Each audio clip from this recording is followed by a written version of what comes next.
Bonjour à toutes et à tous. Un grand merci pour votre fidélité à nos rendez-vous du jeudi, mais aussi maintenant régulièrement du mardi, le rendez-vous des webinaires de l'excellence commerciale. Encore une fois, aujourd'hui, vous êtes pratiquement 600 à vous être inscrits pour nous écouter, donc ça nous fait très plaisir. Et j'ai le plaisir aujourd'hui de recevoir Julien Brézin, enfin de recevoir, c'est au sens figuré, puisqu'on se reçoit digitalement parlant. Mais je suis avec Julien Brézin, qui est directeur général de Great Place to Work France. Bonjour Julien. Bonjour, bonjour Simon, bonjour à toutes et à tous. Ravi d'être avec vous ce matin. Alors, où est-ce que tu es confiné, toi, Julien? Je suis confiné dans ma cave, chez moi. J'ai la chance d'habiter une petite maison en banlieue parisienne. Donc, ce que vous voyez derrière moi n'est rien d'autre que l'espèce de petite pièce dont nous disposons dans la cave. Et voilà. Donc, désolé pour la petite lumière. J'essaye de mettre ma tête sur la lumière pour que vous ne soyez pas éblouis, mais voilà. Eh ben, c'est parfait, merci Julien. Alors avant de démarrer, Julien, alors juste pour tous ceux qui se sont inscrits, on a un tout petit peu fait évoluer les questions de cette interview. Bien sûr, cette interview avait été prévue un peu avant le confinement, donc il est évident qu'on les a un petit peu réorientées aujourd'hui pour les inscrire dans le contexte actuel et dans le contexte de reprise et évoquer comment est-ce que vous pouvez, en tant que manager, en tant que dirigeant, préparer cette reprise et accompagner vos managers, vos collaborateurs dans la reprise. Donc voilà, ce sera peut-être un tout petit peu différent pour ceux qui se sont inscrits il y a longtemps.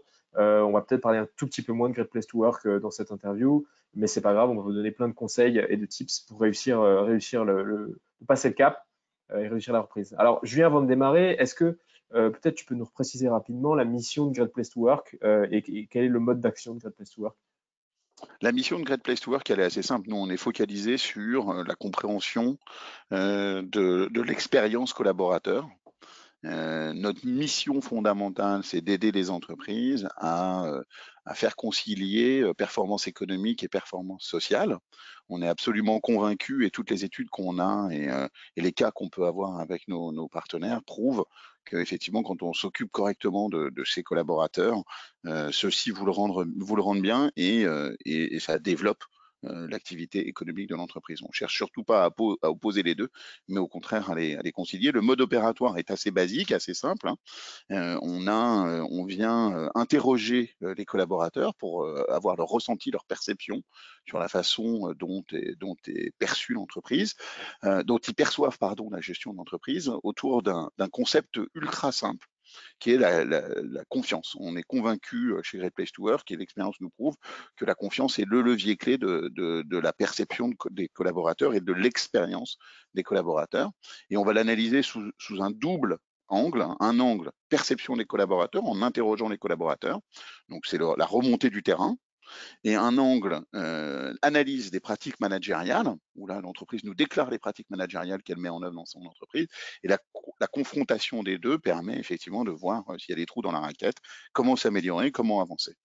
Donc, on est connu pour notre palmarès, mais qui est un peu la partie immergée de l'iceberg. En fait, on est une boîte d'origine américaine, et donc on est dans une logique de mettre en avant ce qui se fait de bien, de pas beaucoup plus, pas du tout punitif comme approche. L'inverse, une approche un peu optimiste, et de mettre en avant les éléments qui sont bien. Donc c'est pour ça qu'on est connu effectivement, mais le fond de la méthodologie et la démarche de Great Place to Work, on s'intéresse à toutes les boîtes. On a vraiment tous les types d'organisations qui nous intéressent. Nous, notre objectif, c'est justement de participer à ce que peu à peu les organisations s'améliorent. Ok, super. Merci Julien. Alors, tu parles de confiance. Alors, avant la crise du Covid, moi j'avais des statistiques qui parlaient d'à peu près 50% des collaborateurs qui envisageaient de changer de job à court moyen terme. Donc, ça veut dire que le niveau de confiance entre les collaborateurs et les boîtes est plutôt moyen. À ton avis, enfin, à la sortie de crise, là, comment est-ce que cette tendance va évoluer? Ouais, c'est hyper dur à dire parce que bien malin celui ce qui va se passer demain. La première leçon de cette crise, c'est d'abord une grande leçon d'humilité pour toutes les prédictions. Les managers sont pas des devins et les leaders pas non plus. Je pense qu'aujourd'hui, se dire que on va quand même face à une grosse crise, donc les gens vont à la fois, ça va aussi générer des opportunités, donc les gens vont continuer à essayer de regarder un peu ce qui se passe derrière, mais très honnêtement, les gens vont aussi s'accrocher à leur fauteuil parce que quand le bateau bouge beaucoup, les gens s'accrochent aussi ont un peu tendance à s'accrocher à leur fauteuil. Mais le rôle Ok. du leader sera encore plus important pour que les personnes qui sont accrochées à leur fauteuil continuent à délivrer la performance attendue et surtout continuent à, à être engagées positivement dans l'action à mener dans l'entreprise. Ok, super. Et alors, du coup, l'impact sur le management dans les entreprises, là, on est dans une phase où comme tu dis, c'est le bateau bouge dans tous les sens. Tout le monde se rend compte que le management est clé. Tout le monde se rend compte que le management est parfois défaillant. Manager à distance, c'est hyper compliqué. Et on risque de rester encore un petit moment dans cette situation compliquée, voire un long moment. Quel sera l'impact, à ton avis, sur le management dans les organisations? Nous, on pense que on voit quatre gros impacts colossaux, hein. Le premier impact, c'est vraiment la dimension prise en compte du collaborateur dans son intégralité. Euh, Encore une fois, il n'est pas rare d'entendre des managers dire, moi, ce qui m'intéresse, c'est ce que fait mon collaborateur quand il rentre dans le bureau et puis quand il en sort, ça m'intéresse pas et ça me regarde pas. Aujourd'hui, on a bien vu pendant la crise, et notamment pendant la partie au démarrage, la crise vraiment sanitaire, et la suite, après la sidération, la dimension de compassion très forte qu'il y a pu avoir. Très clairement, à ce moment-là, on s'interrogeait sur, évidemment, on ne pouvait pas commencer une réunion sans prendre des nouvelles du collaborateur, mais prendre des nouvelles de la grand-mère du collaborateur. Et encore une fois, c'est très bien.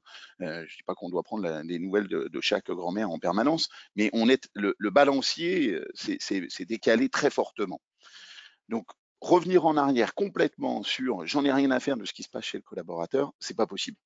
Ça serait ne pas prendre en compte que le traumatisme et les peurs que les collaborateurs ont vécu. Donc, le collaborateur n'est pas qu'une force de travail, le collaborateur, on doit le prendre dans son intégralité, avec sa vie aussi, parce que lui aussi, quand il rentre chez lui, il prend sa vie professionnelle sur les épaules. Quand il arrive au bureau, il prend sa vie personnelle sur les épaules. Donc, premier point, le collaborateur n'est pas qu'une force de travail. Deuxième élément, pour nous, c'est vraiment, et je vous le disais tout à l'heure, la confiance comme pierre angulaire, pierre d'angle du management. À distance, la confiance, elle est encore plus clé. À distance, le niveau de contrôle est plus faible. Et ceux qui mettent des niveaux de contrôle, en général, malheureusement, se font pincer par les systèmes et alors là, détruisent complètement le niveau de confiance. La confiance, qu'est-ce qu'elle va générer? La distance, qu'est-ce qu'elle a généré? Elle a généré une priorisation nécessaire. On doit être plus smart, mieux prioriser. On laisse plus d'autonomie et donc on génère plus de confiance. Et cette confiance qui a été donnée, il va être difficile de la reprendre, et fort heureusement d'ailleurs.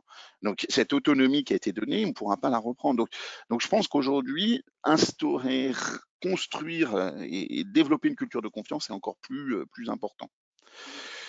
Sur le télétravail, troisième point pour nous, c'est le télétravail. Il n'était pas rare là non plus d'entendre des managers et des dirigeants dire non, non, mais attends, moi le télétravail, c'est pas chez moi, ça marche pas, j'y crois pas, les gens. Bon, bah là, on ne pourra pas revenir en arrière sur le télétravail. C'est pas jouable de revenir en arrière sur le télétravail. Il y avait un espèce de dogme pour ou contre le télétravail. Là, il faut se rendre compte que le télétravail, c'est une des modalités de travail. Derrière, moi, ça me fait penser à deux éléments hyper importants, hein. C'est que il faut faire particulièrement attention aux collaborateurs qui ne maîtrisent pas les outils. Et on le voit évidemment dans les entreprises, on le voit dans les organisations, mais on le voit dans les organisations plus larges. On le voit pour ceux et celles qui ont des enfants. Vous voyez bien que les professeurs et les maîtresses n'ont pas du tout été accompagnés dans leur capacité à enseigner à distance, mais il va falloir qu'ils soient accompagnés. Donc, premier point, faire attention à ceux qui ne sont pas faciles avec les outils. Et puis après, il y a d'énormes métiers, plein, des tonnes et des caisses de métiers qui sont pas concernés par le télétravail. Et là, ça vient créer des tensions hyper fortes dans les entreprises entre ceux, on l'a bien vu là aussi pendant la crise, entre ceux qui ont la capacité de télétravailler et ceux qui n'ont pas. Donc le télétravail comme obligation quelque part de enfin de possibilité, mais pas comme mantra non plus formidable. Donc le collaborateur n'est pas qu'une force de travail. Deux, la confiance pierre angulaire. Trois, le télétravail comme outil managérial lambda classique. Et puis le quatrième dont on parlait juste avant le call, Simon, c'est les process. Pendant 2 mois, les boîtes ont travaillé avec des process qui étaient dégradés, hyper dégradés. Je pense que, comme on le disait, c'est le printemps des process. Là, il va falloir nettoyer un peu les process, regarder un peu tout ce qu'on a mis en place. On a cette chance entre guillemets de pouvoir d'avoir travaillé, d'avoir fonctionné sans process ou avec des process dégradés. Ça veut dire que les process soit étaient mal écrits, soit ne sont pas fondamentalement nécessaires, et ça alourdit considérablement les organisations et extraordinairement démotivant pour les collaborateurs d'avoir des process trop lourds. Pour nous, c'est vraiment les 4 éléments fondamentaux qui viennent transformer durablement la façon qu'on a de bosser et qui laisseront un impact hyper lourd dans le futur. En plus, évidemment, de l'impact sanitaire, psychologique hyper fort dont on parlera. Et en particulier pour les commerciaux, parce qu'on a beaucoup de gens qui nous écoutent qui sont des managers ou des dirigeants commerciaux, est-ce qu'il y a des spécificités que tu vois, toi, pour les commerciaux? Je Dans le pense qu'il y a management. dans le management commercial, il y a un énorme sujet sur la définition des objectifs et la redéfinition des objectifs qui doit être traité le plus vite possible. Moi, je suis issu de la fonction commerciale. Je pense qu'aujourd'hui, on le voit bien, les objectifs qu'on a donnés au début de l'année sont totalement irréalistes. Voilà, personne n'y peut rien. Donc il y a un gros travail à refaire et il y a une dimension collective qui pour moi est une opportunité incroyable. C'est-à-dire que là, il faut vraiment remettre du collectif parce que c'est par la dimension collective que l'entreprise atteindra le meilleur de sa performance et soudera, souder l'équipe autour d'un projet commun. Ok. Ok, donc revoir les objectifs, ouais, effectivement, montrer aux commerciaux Ouais, on s'adapte et qu'on est à l'écoute. qu'on Si tu as demandé 100 à un collaborateur et que tu lui as enlevé 2 mois, c'est pas possible, quoi. C'est aussi basique que ça, quoi. Ok.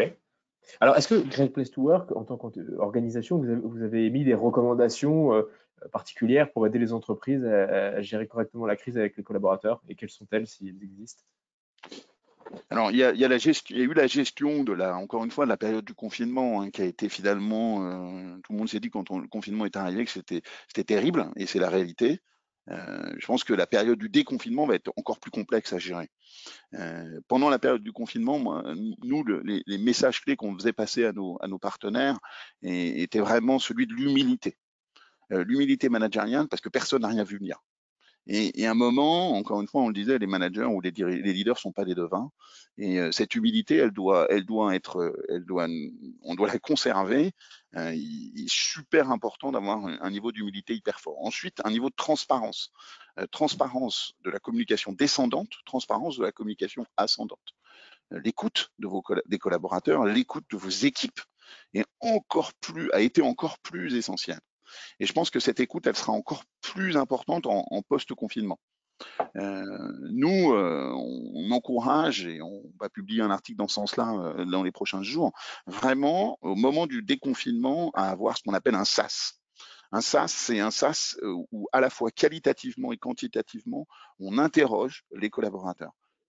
Quantitativement, c'est shooter quelques questions à vos collaborateurs sur comment ils ont vécu, comment l'entreprise l'a fait et comment l'entreprise a fait face, comment l'entreprise a géré la dimension techno, comment l'entreprise a géré, comment vos managers ont traité ça. Mais à la limite, essayer d'avoir une vision rapide, condensée, sur SurveyMonkey, sur n'importe quel outil, quel que soit l'outil qui est important, c'est poser quelques questions qui vont vous permettre de savoir quantitativement ce que vos collaborateurs ont pensé. Mais ça, ce n'est qu'une partie. La deuxième partie derrière, c'est vraiment de faire une purge avec vos équipes. Faire une purge de ce qui s'est passé. Dans l'expérience collaborateur, il y a eu ces 2 mois et les mois qui viennent sont pas des mois classiques évidemment. Et donc il faut analyser, diagnostiquer un peu comme un traumatisme d'un accident de voiture ou d'un truc comme ça, en reparler pour être extrêmement, pour aider les collaborateurs à absorber ce qu'ils ont vécu. Et en reparler pas n'importe comment, en reparler en capitalisant sur ce qui a été compris de cette période, en capitalisant sur les éléments évidemment durs, difficiles, mais aussi les éléments des enseignements qu'on peut avoir, un peu comme ceux qu'on vient de dire. Je vais vous donner un exemple très simple. Perso, moi j'ai trouvé que pendant ces périodes-là, on avait des réunions qui étaient vachement efficaces. Parce que elle commençait à l'heure, elle finissait à l'heure, il n'y avait pas d'interruption entre les deux, chacun s'écoutait. Une écoute beaucoup plus forte à cause des outils, on pouvait faire, personne ne pouvait interrompre, il n'y avait pas de petite réunion à côté. Comment est-ce que cet élément-là, on va le transposer dans nos réunions du futur? Comment est-ce qu'on va le garder? La réunion, elle s'étalait pas il n'y avait pas la pause, la fin de la réunion pendant la pause clope ou café après. Donc là aussi, ça vient nourrir le management de demain. Nous, on pense qu'il y a vraiment besoin de faire cette purge et vraiment, avec vos équipes, moi, je vous encourage, allez, fin mai, début juin, laissez le temps un tout petit peu aux gens de sentir comment ça se passe, à les réunir en équipe et à prendre ce temps de purge. Première étape. Deuxième étape, à mettre en one-to-one, par petits groupes de 2 personnes, pour que les gens aient le temps et puissent s'exprimer à la fois sur ce qu'ils ont détesté pendant cette période, ce qu'ils ont aimé, ce qu'ils ont retenu. Voilà, de faire un vrai exercice de psycho pour les aider à intérioriser et conscientiser tout ce qui s'est passé. Ok. Ok. Alors, tu évoques là pas mal de tendances, d'évolution. Est-ce qu'il y a un impact générationnel dans ce qui se passe aujourd'hui? Est-ce qu'il y a des générations qui sont plus à l'aise avec ces nouvelles technos, avec le travail à distance? Est-ce que globalement, en tant que manager, il faut aborder différemment la problématique avec des collaborateurs de générations différentes ou pas du tout? Alors, nous, on fait pas mal d'études sur la dimension générationnelle et en fait, c'est la segmentation par tranche d'âge, par génération, c'est quelque chose qui est assez simple, que tout le monde comprend, mais qui n'est pas forcément complètement juste. Nous, ce qu'on ressent, c'est qu'aujourd'hui, c'est plus des clusters de comportements. Ouais, je ne sais pas les autres managers comment vous le vivez, mais nous on ressent plutôt des clusters de comportements qui sont finalement pas forcément propres à une génération en particulier.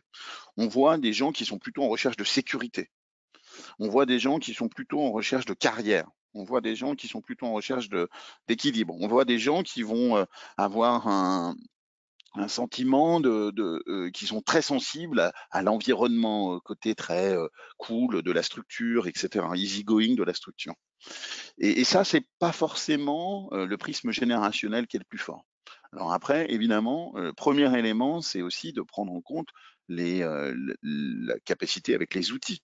Mais n'oublions jamais que même chez les digital natives, hein, il y a une part non négligeable de fracture numérique. Il y a entre 10 et 15% selon les études de collaborateurs, de gens qui ne sont pas à l'aise avec les outils. Donc ce n'est pas qu'une histoire de génération. Et là, encore une fois, votre rôle à vous tous de manager est essentiel pour identifier les gens qui sont plus en difficulté sur les outils, qui sont plus en difficulté, et les accompagner. C'est pas grave. Enfin voilà, faut les aider, les accompagner, les former et leur mettre le pied à l'étrier là-dessus. Ok.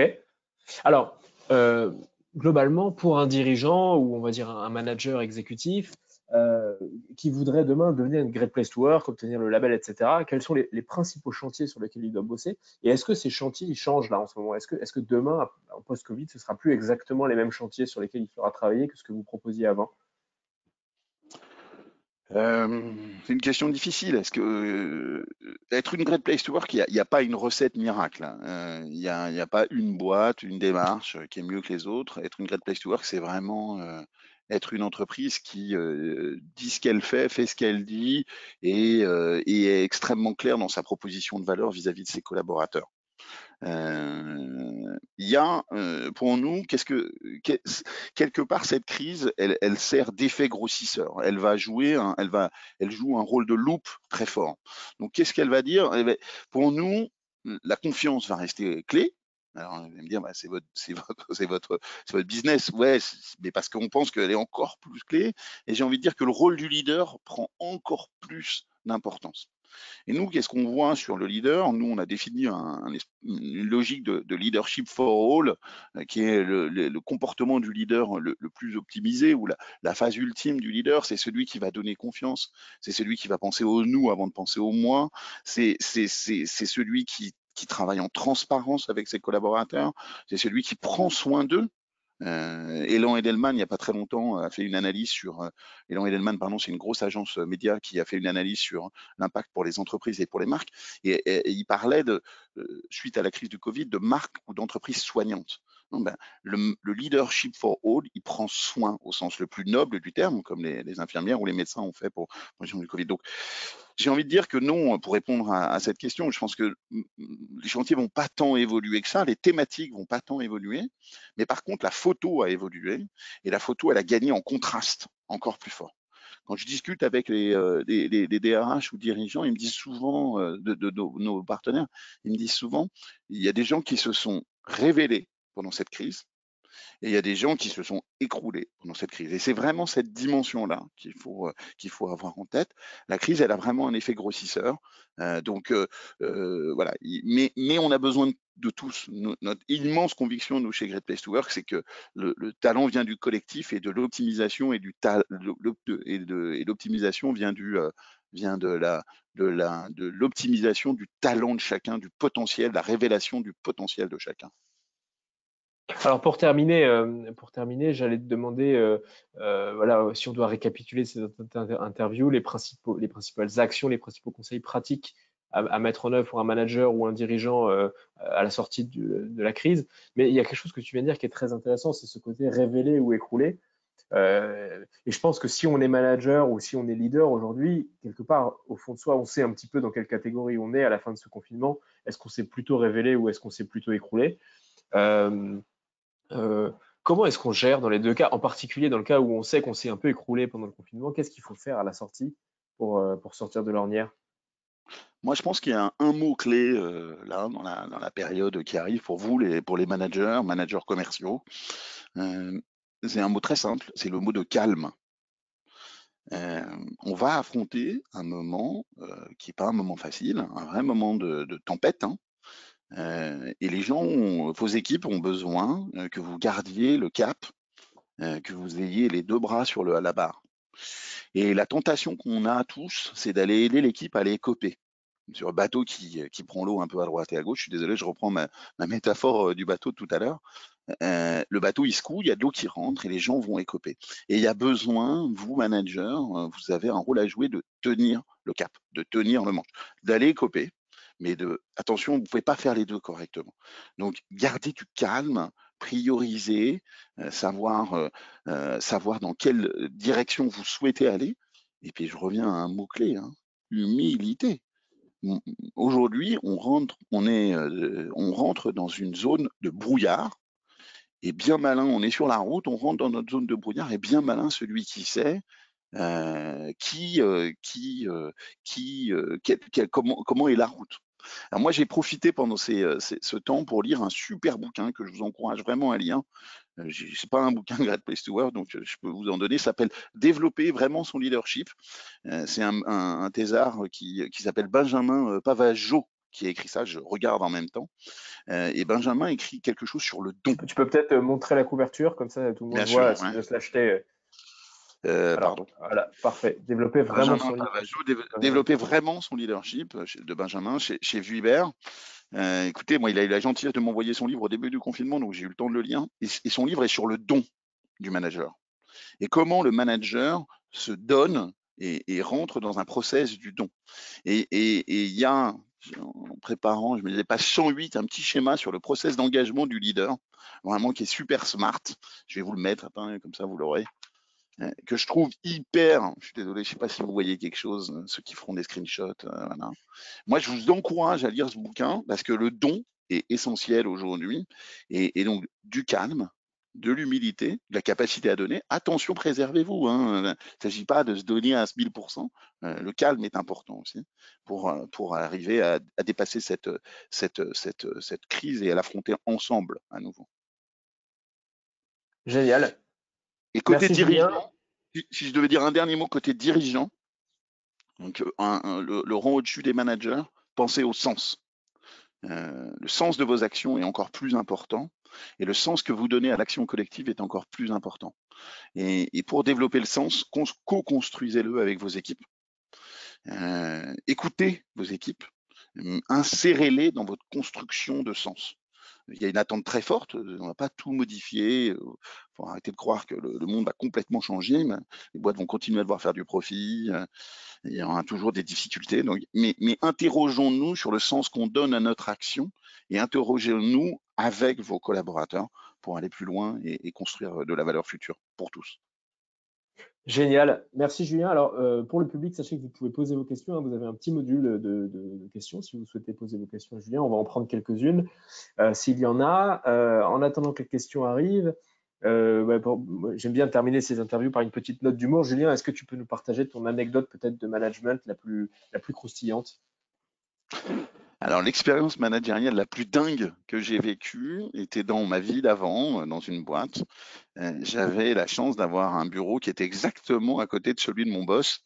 Et en arrivant dans cette boîte, mon boss, et je le dis avec d'autant plus de facilité qu'il est devenu un ami depuis, mon boss, sa logique managériale me disait le matin, non, Julien, ne viens pas me déranger pour me dire bonjour, ça me fait perdre du temps. Je pense que voilà, c'est une logique managériale qui à une époque pouvait fonctionner, cette logique d'efficience à tout prix. Aujourd'hui, c'est une logique managériale qui me semble extraordinairement contre-productive. Vous prenez du temps avec vos équipes, c'est essentiel. Voilà. Alors j'ai une question qui est quelle est ta citation la plus motivante? Alors, je suis hyper nul en citation. Il y a une citation que j'aime bien, c'est avancer. Je crois que c'est avancer vers le réel en croyant en ses rêves. Je crois que c'est Jaurès qui a dit ça. Mais je crois que c'est une citation. Mais je suis hyper mauvais en citation. J'ai une mémoire de poisson rouge.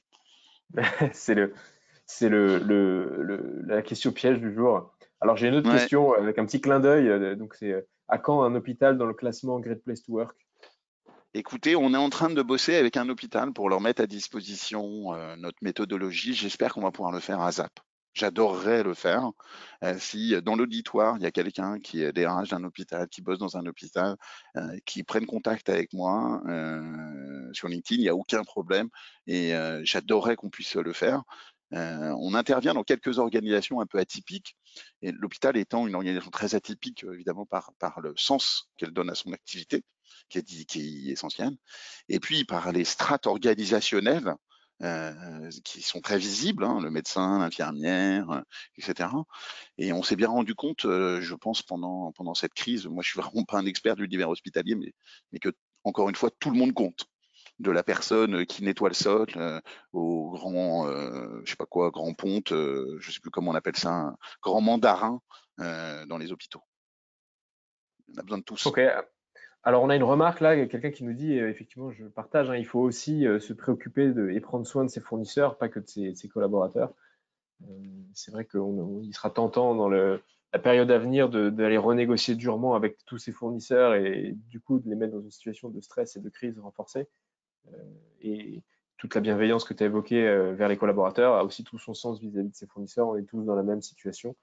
Il n'y a pas de raison d'aller Nous, chez écraser Great ses Place to Work, fournisseurs. on croit vraiment à une théorie qui s'appelle la théorie des externalités de l'entreprise, qui dit qu'en fait, l'entreprise est comptable de son comportement, évidemment vis-à-vis de ses actionnaires, évidemment vis-à-vis de ses clients, aussi vis-à-vis de ses collaborateurs, aussi vis-à-vis de l'environnement, aussi vis-à-vis de son environnement légal. Voilà. Après, moi, je peux pas donner des leçons sur ce qui n'est pas chez moi. Nous, notre conviction chez Great Place to Work, c'est qu'on doit s'occuper de mesurer l'impact de l'entreprise sur le collaborateur. C'est notre business. Après, effectivement, il faut prendre en compte l'impact général de l'entreprise. Et voilà, et il y a tout ce travail qui est fait sur la raison d'être et la mesure de la raison d'être et de l'application de la raison d'être qui est fait par beaucoup d'entreprises. Moi, je suis membre d'une association qui s'appelle Entreprise et Progrès, dans lequel on fait ça aussi. Et voilà, il y a ces actions qui sont menées pour sortir d'une évaluation de l'impact de l'entreprise qui soit purement financière et rentrer dans une évaluation plus globale. Donc évidemment, le respect vis-à-vis de vos fournisseurs, c'est la même chose. C'est pas facile dans ce moment-là, c'est pas facile. Il y a plein de grosses boîtes qui sont super bien comportées pendant cette période. On aura plein de cas de boîtes terribles. C'est dur, hein, quand vous luttez. Moi, je suis pas là pour juger quand même, honnêtement. Quand vous luttez pour votre survie et que vous avez un fournisseur, qu'est-ce que vous faites, quoi? C'est balèze, hein, c'est des vraies décisions difficiles. Allez, on va prendre une dernière question pour terminer à l'heure. Un point intéressant, on a beaucoup parlé du télétravail qui allait devenir de plus en plus la norme. Et une question, c'est comment est-ce qu'une entreprise peut rester attractive si le télétravail n'est pas possible? Est-ce que ce ne sera pas un désavantage sur le marché de l'emploi? Alors, je crois pas du tout. On a parmi nos partenaires une société, on a écrit un article là-dessus il y a pas bien longtemps, donc je peux vous le recommander, qui s'appelle Platform.sh, qui est une super boîte hyper tech, vraiment un truc de très très fort, qui est une boîte 100% distribuée, donc 100% en télétravail. Et le CEO qui s'appelle Frédéric Play ou la DRH me disent, Julien, nous on est 100% en télétravail et au début on l'a fait de manière tactique pour pouvoir attirer des collaborateurs de qualité et leur proposer une offre un peu spéciale parce que par rapport à Google ou d'autres d'autres GAFA, je ne pouvais pas les payer de la même façon. Mais aujourd'hui, ils se rendent compte que pour les jeunes collaborateurs, 100% de télétravail, c'est hyper dur. Donc, à nouveau, le télétravail, c'est une corde à l'arc ou une corde à la harpe pour jouer la jolie mélodie, mais c'est pas tout. Aujourd'hui, moi, je suis ravi d'être chez moi, mais j'ai besoin de retrouver mes collaborateurs. Donc, quand on n'a pas du tout la possibilité de télétravailler, ouais, je pense que c'est difficile. Mais encore une fois, il y a 15 ans, on n'avait pas cette possibilité du tout. Donc, je crois qu'on va continuer à évoluer, à voir comment il est possible de rendre le télétravail pas possible pour tous, parce qu'encore une fois, une infirmière, c'est balèze, mais demain, on peut estimer qu'une infirmière pourra piloter un robot. Enfin, voilà. Ne restons pas sur notre statut d'à ce jour. Le futur pourra nous donner des solutions qu'on n'imagine pas aujourd'hui. Génial. Merci beaucoup, Julien. Alors, je vais quand même prendre une dernière question, même si on dépasse un peu le timing, parce que je la trouve assez personnelle et assez émouvante. Quelqu'un qui nous dit, j'ai beaucoup donné en tant que manager, accompagnement, bienveillance, écoute, et au final, je me suis fait bouffer. Mes collaborateurs ont même fini par me reprocher ma cool attitude, clairement, et ils avaient certainement raison. C'était à une époque où le management horizontal n'était pas à la mode. Ma question, où est le juste milieu?